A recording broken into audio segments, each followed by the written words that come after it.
Hello and welcome back. So I'm your host Dre, and this time I want to talk about the economic boycott. So for those that don't know, at the end of the Black History Month, I believe it was Friday, February 28th, if I got my date correct. There was supposed to be a economic boycott that black folks, allies, were called not to spend money at various practices who their DEI and hiring practices were rolled back, so on and so forth. Like Walmart, Target, I think Amazon was one as well. Any big box chain, Kroger, Aldi's, even gas stations. Um, I wanted to give my thoughts on it, and it's going to be a little difficult at sometimes because I don't want to necessarily poo-poo the idea outright. However, I do think that a lot of people, especially in my friend circle, that personally that I saw online, even in some memes online, like, oh, folks didn't understand the assignment. It's like, yeah, let's jump into it. So, first and foremost, the idea that one day not spending your money at a chain like a Walmart or Target was going to make them reverse course. Even some people were like, hey man, we need to do this for like 2 or 3 days, like the whole weekend.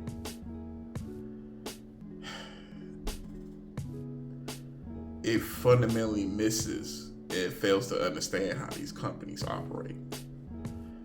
These companies, they're really obsessed with their quarterly projections.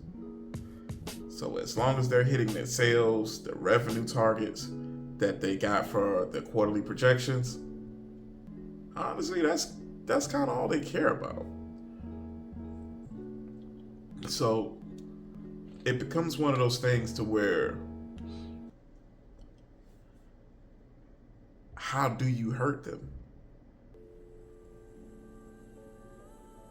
How do you hurt a company that's obsessed with every 3 months and you boycott them a day or two or even a weekend, and then you go right back to them afterwards to get the same products from them?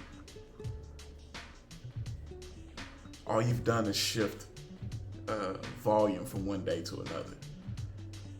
They're perfectly cool with that. Um,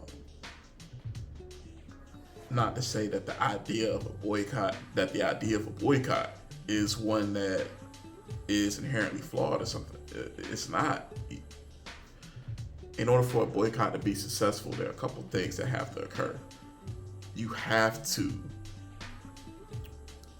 have an appetite for some degree of discomfort, and you need a large participation rate.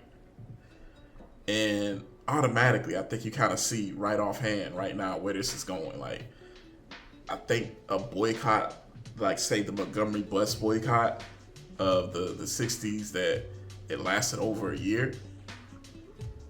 I kind of wonder if that's even feasible and possible to kind of do in today's climate. When you're talking about, we're in late stage capitalism. So the Targets, the Walmarts, these businesses have pretty much ate everything around them. What mom and pop retailer could you possibly go to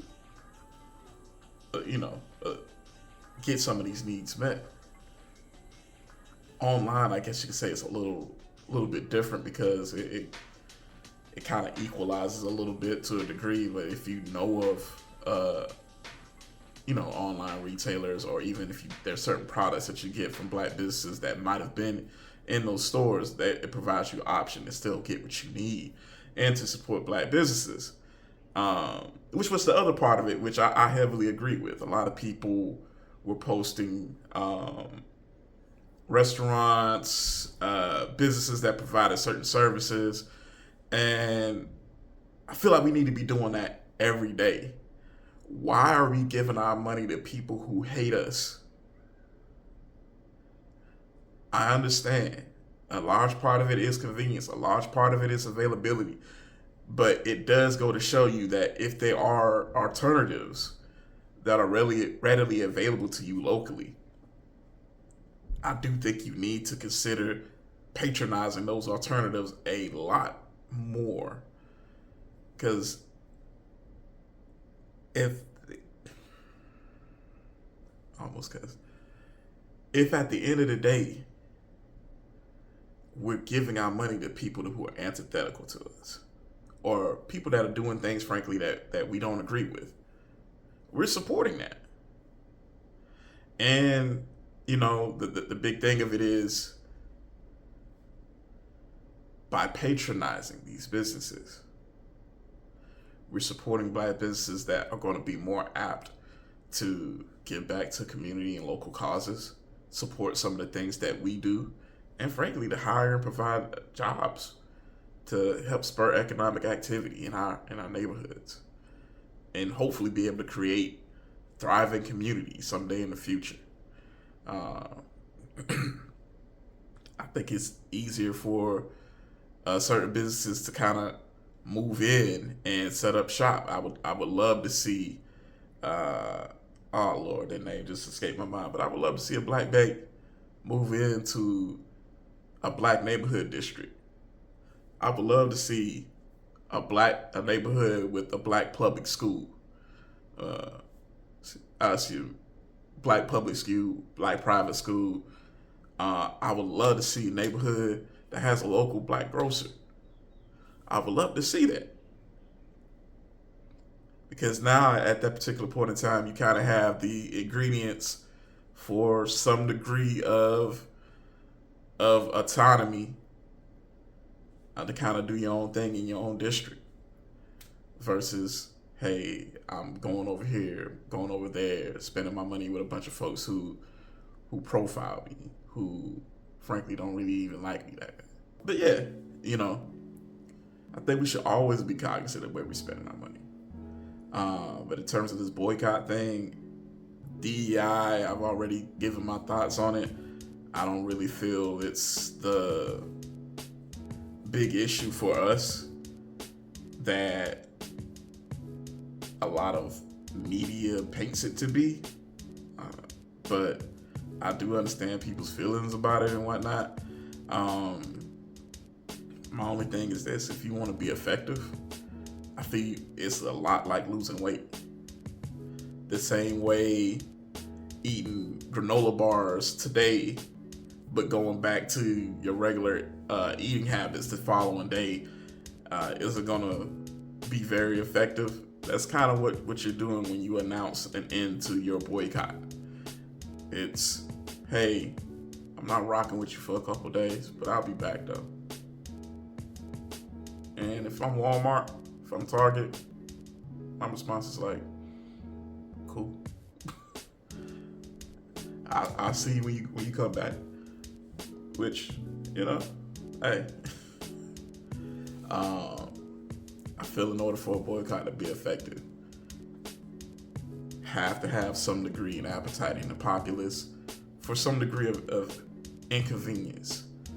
And in this case, it's going to be, hey, a lot of the products that you want, you might have to shop for them individually. You might have to do a whole lot more online shopping, getting things shipped. Might have to find retailers that, or stores that can,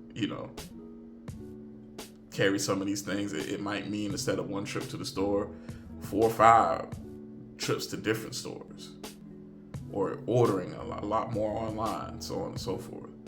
You have to have a large degree of buy-in from the populace. And then finally, don't freaking announce an end to your boycott.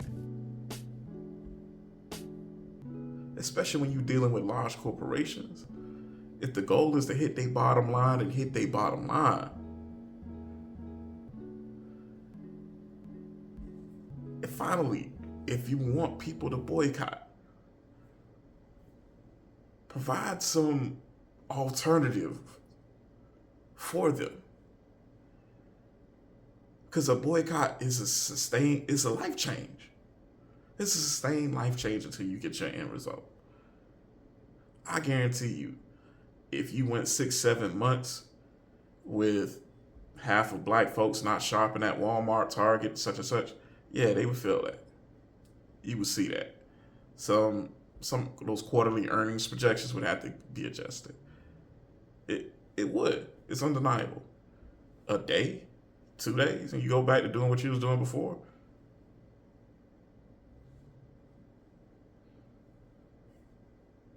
Does it even look like something happened? If I'm looking at the balance sheet,